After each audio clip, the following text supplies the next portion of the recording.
Hey everyone, welcome to our week one of the college football season edition of the Dan and Joe Sports Show. As always, I'm Dan. And I'm Joe. All right, Joe. Great things happening in the sports world. We got a little taste of football last weekend. It was good, but it was like an appetizer. But now this weekend, we got the main course, and it's a five-star meal. And we're going to talk about a lot of these games that we have coming up in the next podcast that we have. But I want to start. I was talking about all the great things happening in sport.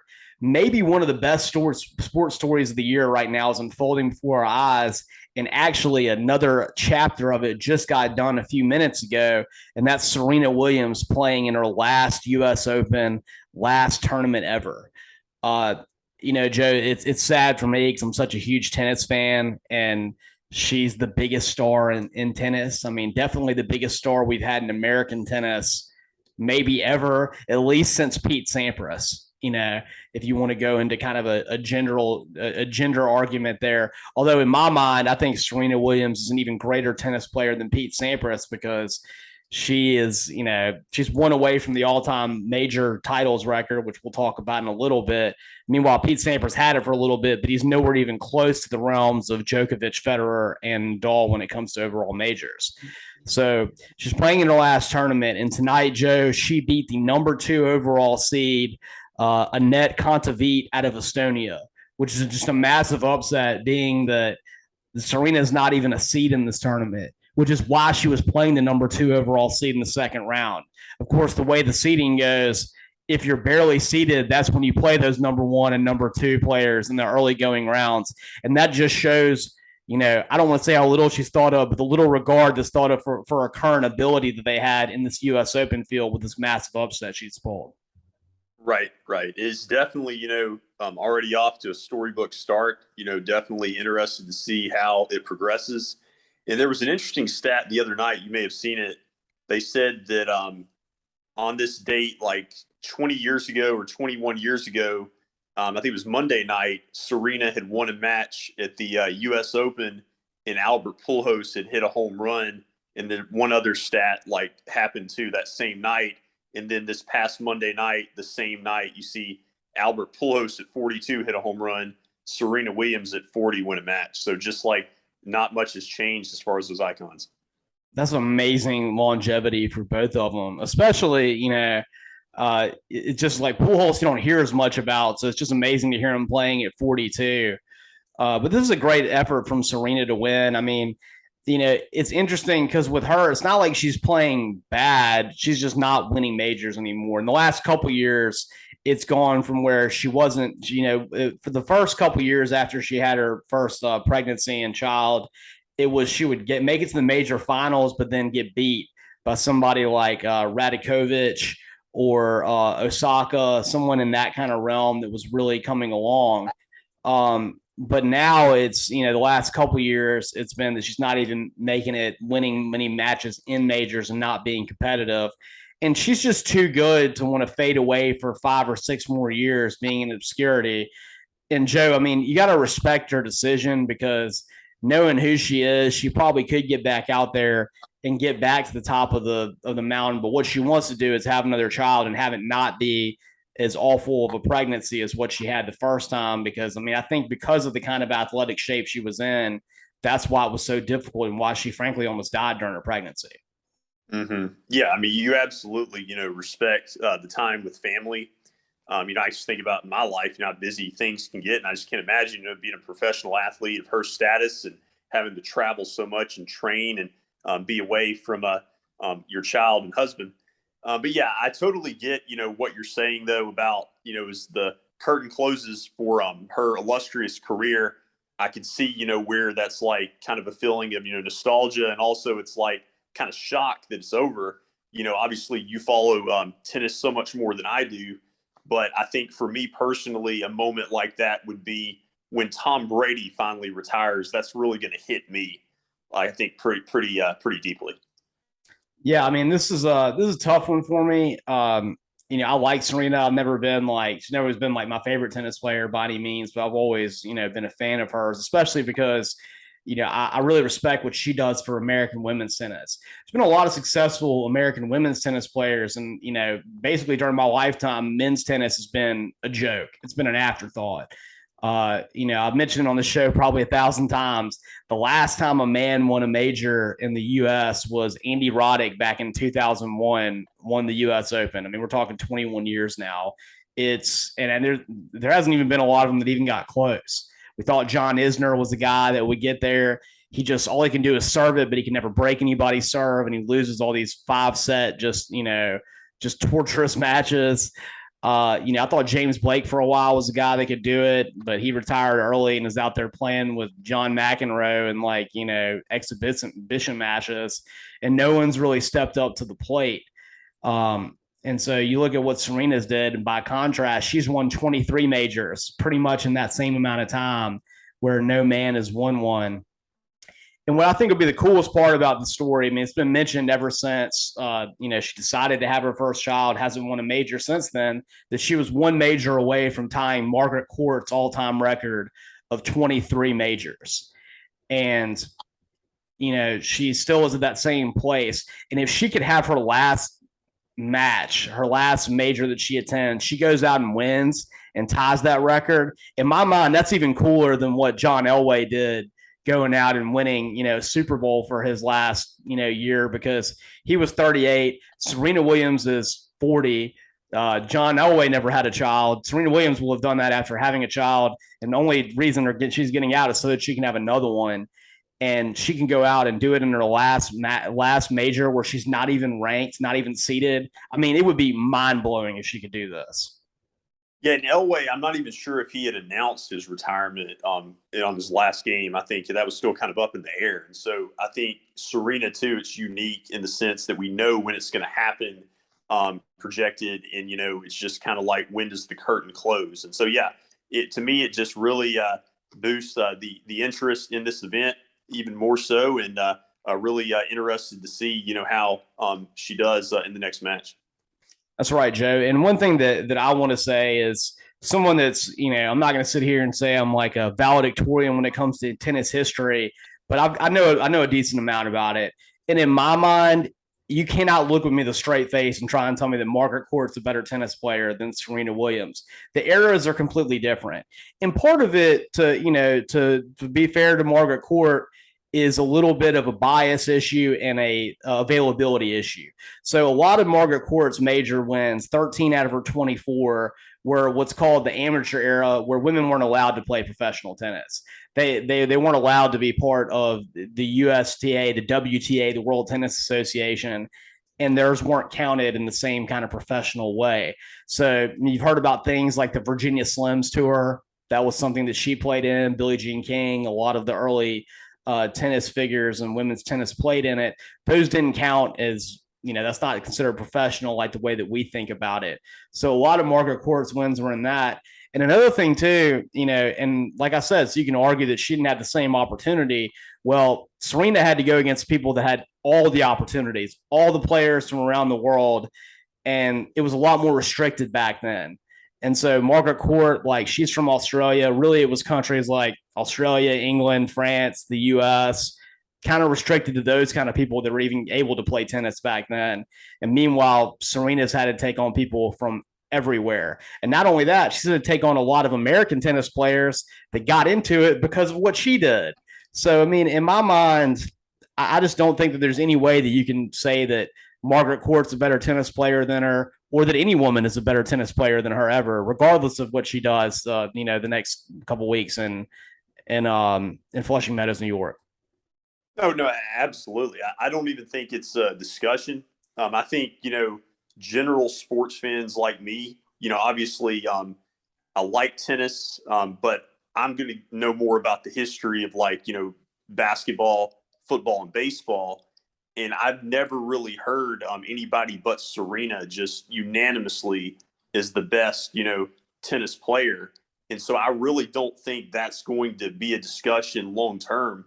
And I just don't see any way that it can be. I've even heard Serena on the Mount Rushmore of different people when it comes to just all time, the 4 best athletes ever. I mean, I think she certainly has an argument to be the best women's athlete of all time. I think you can put her up there, and I'd be hard pressed to find someone else that I think could equal what she has. Um, probably top 10 ever of any kind of athlete. And there's been other great tennis players. I think Martina Navratilova is one that I would put her ahead of Margaret Court as well, and that's one that played a very long time. Also had a very extensive doubles career, winning majors, and which is something else that Serena has that I'd have to look into and Margaret Court has. But I think Serena's won 14 majors in doubles playing with Venus. And that's something that's incredible to be able to win that many of both. And to be honest, Joe, she can go out there, she can have another kid, and if she wants to, her and Venus can go out and play doubles, and she'll still win a bunch of them because they play so well together. And I think that's something also that you got to count with her. That's something when I think of John McEnroe, I put him as a little bit higher than probably most people would put him in tennis history because of the fact that he was such a great doubles player. And Joe, he actually had a U.S. Open one time where he won the singles and the doubles in it, which to me is just mind blowing. I've played tennis tournaments myself where I did a singles and a doubles draw, and it kills you physically. I mean, it's so hard. And that's me playing in fun USTA tournaments. I can't imagine playing something like the US Open and going out and winning singles and a doubles where you're playing every day. Mm-hmm. No, that really is a compelling point because I've never heard of a contemporary male tennis player that was ever able to win both doubles and singles in recent history. Right. So that's another reason that I would put Serena where she is, and probably where I'd put Navratilova at number 2. But going to the men's side of it, Joe, yet again, Nadal has another chance to get back to 2 ahead of Djokovic for the all-time majors lead that he has right now, because Djokovic, yet again, for political reasons, hasn't had his vaccination, and they're not letting him play in New York for the U.S. Open. So huge opportunity for Nadal, who definitely seems like physically is breaking down a lot faster than Djokovic is. And he needs to take all these opportunities he has because, I mean, I'm the biggest Nadal fan. I mean, I've been a fan of his since I was probably 11 years old. Like, I think he's incredible. I really want to see him in person one time in my life play. I don't know that there's that many more opportunities to do it. But it's clear that he's had a lot of physical issues lately. And I mean, it could be within the next couple of years, you don't see him play tennis again. So this is a big opportunity for him to maybe somehow get another major and, see if he can hold on to that lead over Djokovic. Mm-hmm. Oh, absolutely. I think he's got a great chance. And yeah, I mean, really interested to see how he fares. That's right, Joe. Moving on away from the tennis world now, the U.S. Open will be updating you more next week on this. We're still in the early going. I mean, it's only had 2 rounds so far. The story was Serena, of course, this being her last one, and the huge upset over the number 2 player in the world. There's definitely going to be a lot of intrigue more coming up, and we'll see if Serena makes it to next week. And hopefully we're still talking about her in it then. But looking at things that happened last week in the world of college football, Joe, we got started off with just what was really an excellent game. I mean, you and I talked about it, had a lot of hype because of where it was being played in Dublin, Ireland, and also the pressure that was on Scott Frost to get this win because he's been given a lot of time in Nebraska. For a program of Nebraska's caliber, one that's won, I think, at least 4 national championships. I mean, they won 3 in 4 years during the 90s with Tom Osborne. Mm-hmm. You even think about the early 2000s, they played a national championship game and one where the BCS put them in there because they were Nebraska. They were clearly not a team that was good enough to play in it, but people thought so highly of Nebraska that even after I think Colorado beat them by like 30 points in the Big 12 championship game, they put them in there. And that's how well Nebraska was thought of. And now we're looking at Joe. They haven't played in a bowl game since 2016. And so you lead all this into this game. They're playing in Dublin, Ireland. They have a huge fan advantage. Nebraska fans went wild to go to that game. They're playing a Northwestern team. They beat 56-7 last year. They get up. I think they were up 28-17 with 9 minutes left in the third quarter. And Scott Frost chooses to kick an onside kick right after he gets up by 11. Northwestern, always a really disciplined, well-coached team by Pat Fitzgerald. Don't make a lot of mistakes. You have to go out there and beat them. Of course, they don't fall for that. And immediately the game just flips on a dime. And Northwestern just kind of controls the rest of the game, beats Nebraska by 3. And now we're sitting here thinking, wow, this is a rough moment for Scott Frost. And I'm Joe. I mean, before the season, you and I were both saying we thought it was good. They got another chance, but I really think there's a very low chance that he is Nebraska's coach at the end of the season. Yeah, I think it's just unfortunately just not going to work out for whatever reason. And I think it's shocking with the historical context because I can't think of too many situations that I've seen for any coach in any sport at any level where you come in with a lot of hype and not only does it not work out, but the record just kind of sums it all up. I mean, this team was what 3-9 last year, and their only win in the Big Ten was to Northwestern, and so I just can't imagine any other coach coming in with that level of excitement at his alma mater, thinking they were going to get kind of reestablished as a national brand, and it just did not work out. Yeah, Joe, I can't ever think of a coach coming in with this much hype on the college level and having it not work out. If it hadn't been for last season and the incremental success that I saw, I would maybe put Chip Kelly at UCLA in that category. But I think that he made enough of an impact, enough of an improvement last year where I don't want to put him in the failure column yet. And I think that he could still turn things around at UCLA. And maybe they were that far behind the 8 ball at UCLA that it just took that.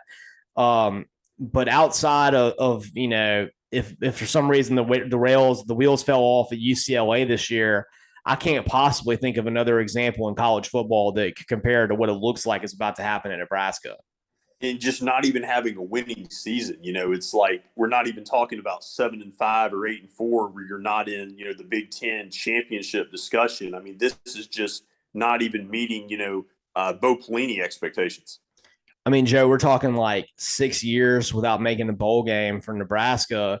And that time you've seen programs like Vanderbilt go to a bowl game, Rutgers, the dregs of college football society going to bowl games, and Nebraska's not doing it.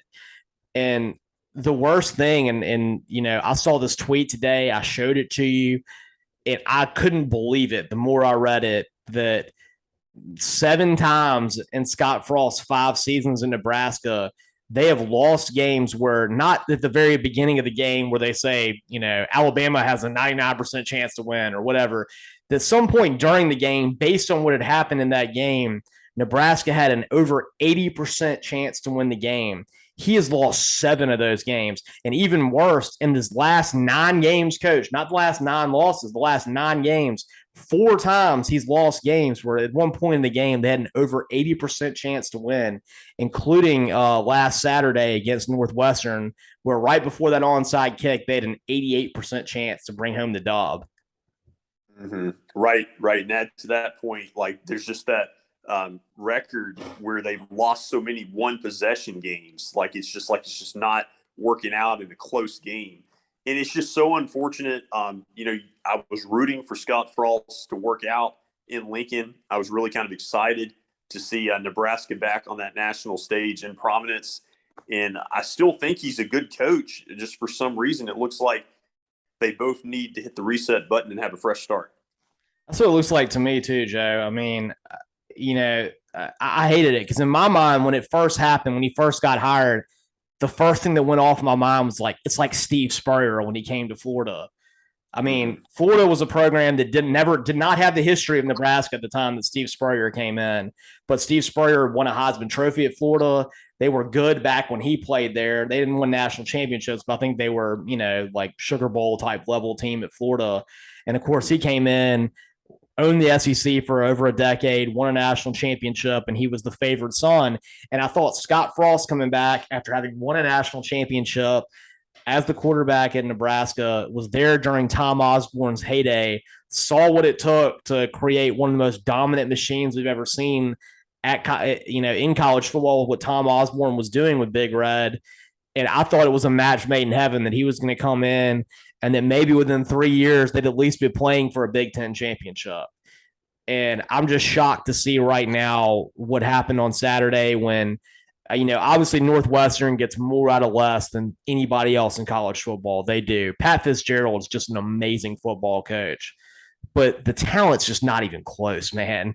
Like, and you could see it on the field, and yet you got an 11-point lead with 9 minutes left in the third quarter. You choose to kick this onside kick, and yet again you're losing, and that is coaching.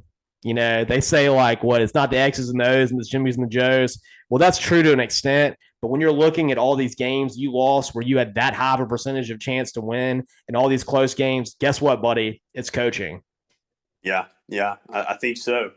And yeah, with Fitzgerald, it amazes me. I think I heard Reese Davis say this recently. You look at the success that he's had, but he's also uniquely been able to weather the storm a few times where they've had a bad season and then come back and like everything's great. Like they've had, I think in the last 4 years, 2 seasons that they won their division and then 2 seasons where they finished last in the division. And you just don't see that. Usually when a coach kind of has a bad season like that, he never is able to regain that success. And Joe, I think that might be something that's more particular to a university like Northwestern, where, to be frank, you do have to recruit a different kind of student athlete. The academic standards to get into Northwestern is much different than it is at most universities. I mean, Northwestern is one of the best private schools in America. And so by that standard, they're not going out and getting 5-star players. They're getting developmental players. And so what you see is when they have teams that are full of seniors and full of juniors, they're good. They win the Big Ten. I guess now it's the Big Ten West. At some point, it was the Big Ten Legends and Leaders, whatever they had those names. But the point is that Nebraska's won a bunch of, Northwestern's won a bunch of their division titles when they had junior and senior led teams. But then the next year, when those juniors and seniors are gone and it's a freshman and a sophomore led team, they're not good because they have to develop their players. And that's why you see that. And so last year, Northwestern was terrible. They were the worst team in the Big Ten. What did that mean? That mean they had a lot of freshmen and sophomores. And so if you look at history, that says this is probably going to be a pretty good Northwestern team and maybe one that goes to the Big Ten championship game. Well, it seems like, too, you were talking about before the show, they've got some stellar quarterback play on their hands, too. Well, Joe, their starting quarterback's Ryan Helinski, who you may remember started for South Carolina for about a half a season. And also has a really compelling story, too. I mean, it's very sad. His brother committed suicide, and his brother was a quarterback, too. I think he may have been at USC, I think. And, it really derailed his career at South Carolina, and I think it was tough for him to deal with, as it would be for anyone. And he transferred to Northwestern, and he played excellent in that game, especially in the second half. And, he was the reason that Northwestern won that game. They ran the ball well, too, but Helinski was just great. And I think it would be such an excellent story if he can continue this kind of consistency and ability throughout the season to really show people, you can have some personal tragedies in your life, but things like that are not your fault. And if you can get your mind focused back right, you can have some really great things happen for you. So I think this would be a really excellent motivational story if he can keep doing what he's doing. Oh, absolutely. I think it could really be one of the stories of the year if this team can, use this as momentum for the rest of the season. That's right, Joe. And, on the flip side, it was really interesting, too. That Casey Thompson, who's the quarterback in Nebraska, was a Texas transfer. And for the first 2.5 quarters of that game, ironically, right before that onside kick, I thought he looked really good. I mean, he was throwing some real dimes. He looked comfortable back in the pocket.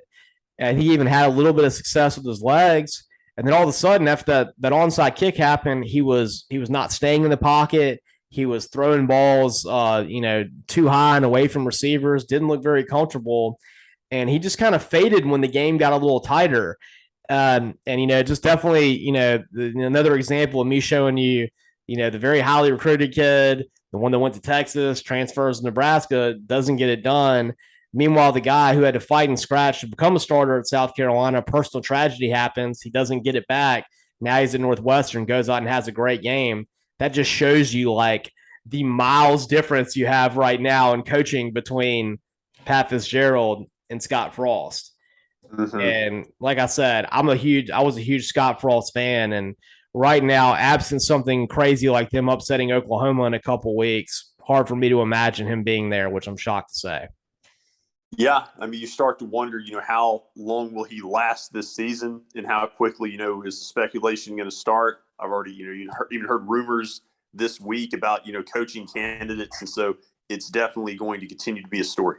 Yeah, I had to make a joke on Twitter after that game that I don't know if you ever saw the movie The Other Guys, but it's got Will Ferrell and Mark Wahlberg, and it's a movie about policemen in New York. There's a scene where Will Ferrell's in an Irish pub and he's singing all these sad Irish songs. And I said that's what Scott Frost was doing after that game, was hanging out at some Irish pub in Dublin, just singing really depressing Irish folklorish songs.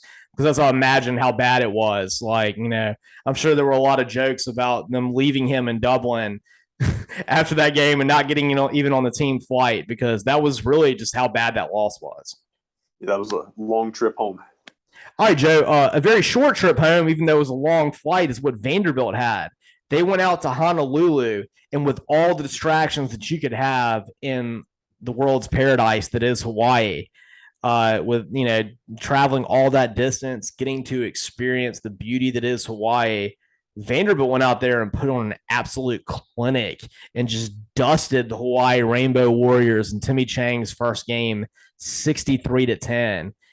And Joe, I just couldn't believe it, because Hawaii is not a pushover football program. They're not the end all be all by any means, but for for group of five teams, they've had some really successful teams. They played in Sugar Bowls. When June Jones was there, they were a pretty consistent program. And I still remember when Alabama went out to Hawaii and lost to them. So they're someone that's gone out and beaten the big boys before. And Vanderbilt looked absolutely dominant, and Mike Wright looked like a showstopper dual threat quarterback who is he's gonna frustrate some really good SEC defenses with his legs. Mm-hmm. Yeah, Clark Lee, getting no hype, during the offseason, suddenly it looks like he's really got this program moving in a great direction, and just the score differential is, I think, what stands out to so many people, including myself. Seeing 63 points on the board, just unthinkable, especially with how Hawaii moved the ball on that first drive, with ease, and scored a touchdown. I think that was their only touchdown of the game. I thought, they were going to score 30 or 40 points the way it was going. And so, it was a late game. And so I didn't obviously watch the whole thing, but just when I woke up Sunday morning and saw the score, 63 points, I just could not believe that. Yeah, Joe, I hung in there for about 2.5 quarters and then couldn't make it any more than that with the timing at which it played. But you're right. Hawaii went out there in the first series. They looked like they weren't going to be stopped all night. It was just easy throws. They were getting first downs pretty much every play. And I was like, ooh, this is Vanderbilt being Vanderbilt.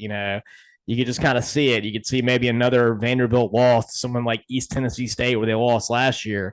But credit to Vanderbilt. They made the defensive corrections they needed to make, and their offense was just spot on from the very get-go. And, it's hard to know what how that's going to translate against an SEC team. But, man, I would put maybe better than even money that they might make a bowl game based on what I saw. I think so, and I think they're going to pull off a couple of upsets, and knock some people off that we would not have imagined coming into the season. Joe, how great would it be, and how trash-filled would be the field? I don't know whether they're playing in Tennessee this year or not, but if Vanderbilt in this season would beat Tennessee, oh my God, it would be just so fantastic. That would maybe be the most beautiful game I've ever seen. If with all of this hype about how Tennessee's back and everything, this Vanderbilt team goes out and beats them, I would love it. Yeah, Clark Lee's probably over there, like, everybody's talking about Scott Frost coming back to his alma mater. He's like, I'm coming back to my alma mater, and I'm going to, be the next Pat Fitzgerald.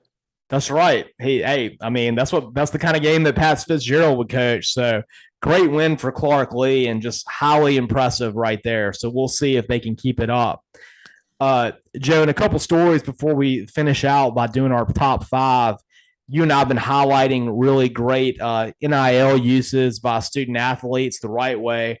Of course, it was a story a couple weeks ago how Lane Kiffin was having a little bit of trouble finding a punter for Ole Miss. Their starting punter had gotten injured. So he told his team to go around campus and see if they could find a punter. Well, according to Lane Kiffin, he may have been joking, but he said that some players were at a keg party at a fraternity house and saw somebody kicking balls, and that's the guy they brought in. He apparently was a punter at Nevada D1 for a little bit, then transferred to Ole Miss and was not playing football, but they dragged him out on the football field. And so this guy's name is Charlie Pollock, is now selling T-shirts where he's the keg leg and it's got him punting the balls.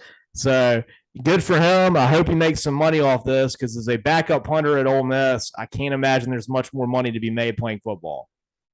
No, probably not. I didn't realize he.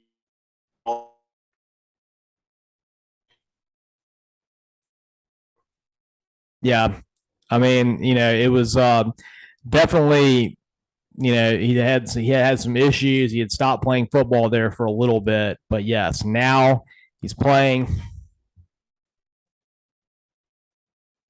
But yeah, Joe, Charlie Pollock, he hadn't played in a while, wasn't playing football, but he got put out there. He's the backup punter. So this is a good story for him, and hopefully he makes a little bit of money off these T-shirts. I would consider buying one. They're kind of funny. Yeah, absolutely. All right, Joe, one more quick funny story before we get to our top five. Stetson Bennett is everybody's favorite underdog right now. He's like the Rudy who won the national championship. And, there's a lot of jokes how he's not the toughest guy out there. He wears a mailboy hat, all these kind of things. Not exactly what we see with a football player. But I heard something today that I just thought was the most Stetson Bennett thing ever. It just made me laugh. And apparently, Stetson Bennett's hype song before he goes out and plays football games is Colby Calais' Bubbly. Yeah.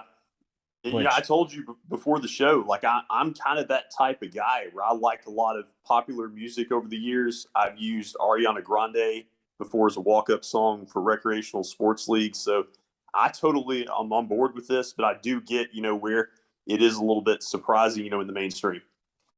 I mean, I feel like I get a little bit more respect than maybe I would give him if you listened to like, Celine Dion's Titanic song or Lips of an Angel or something like that. But Colby Calais to me, doesn't really strike me as getting you hyped up. But, maybe his ability as a quarterback starts in his toes and it makes him crinkle his nose wherever he goes. Yeah, so a good segue there. All right, Joe. Quickly, our top five. We got Clemson at 5, Utah at 4, Georgia at 3, Ohio State at 2, and Alabama at 1. And Joe, looking at Clemson this year, it's all going to come down in my mind to DJ Uiagalelei making the next step because last year, frankly, he was pretty pathetic by quarterback standards and especially as Clemson quarterback standards. And the question is, can he get it together? Because their defense last year was still a Clemson defense and did great, but the reason they lost 3 games was because of him. Mm-hmm. Yeah, the offense was the issue. Defense was great. I mean, I'm not, completely sure how Clemson will look this year, but I told you before, the main issue I've had is that the skepticism where people are already putting them almost like removing them as a top 5 program, and I just don't think that's justifiable with the fact that they have 2 national titles in 5 years. That's the way I feel about it too, Joe. What'll tell us everything we need to know about Clemson is when week 4 of the season they play NC State, who everyone's hyping as the dark horse to win this year's ACC. I look for Clemson to lay down the hammer and say, hey, we haven't gone away yet in that game. I think so. All right, Joe, moving on to our number 4 team, which is a huge shock, and that's the Utah Utes. They're coming in. They got a returning quarterback in Cam Rising that did a great job. Of course, they put up a great effort against Ohio State's B team last year, which, I don't know how much you can take into that because Ohio State had, 20 guys opt out of that game. I know how good Ohio State is, but I think that's where a lot of this Utah love is coming from. Of course, they beat up on Oregon, which wasn't a great Oregon team, but they beat up on Oregon twice and they put up a good fight against Ohio State. Now they're traveling to Gainesville against a Florida team that is in the first year of Billy Napier. Not a lot of talent, a completely redrawn roster. And, Joe, this is their best opportunity to show a reason why maybe there should be a Pac-12 team in the playoff this year. I think so. A big opportunity for them. So much hype, as you referenced, with Utah. I really like Kyle Wisenhunt. I think he's just the greatest coach that we don't give enough credit to nationally enough. But at the same time, I want to see and believe the Utah hype. I just don't see it. Like I think they're going to end up with 2 or 3 losses this year. I just don't see them being able to make it through the season and become a playoff team.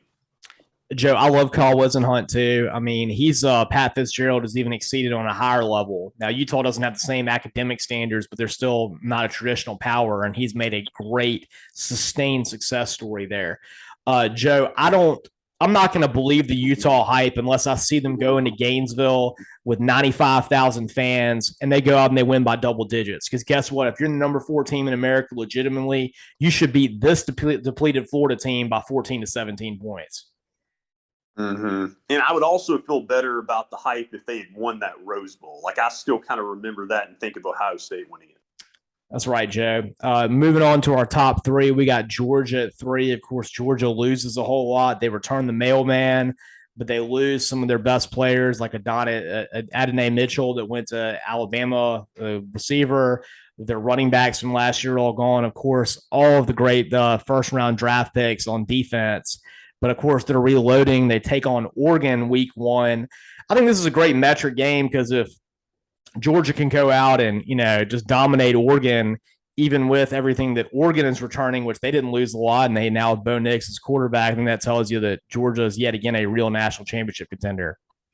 Oh, yeah. I mean, this is the game I'm as intrigued by this as just about any game with the storylines, and seeing Dan Lanning back against Georgia in his first game and just knowing, the ins and outs of their team. And so, fascinating matchup for me. I think Georgia will be fine largely because their schedule is so easy. That's right, Joe. The biggest week 1 matchup, our number 2 team is Ohio State hosting Notre Dame, who a lot of people have in their top 5. This is going to be where game day is.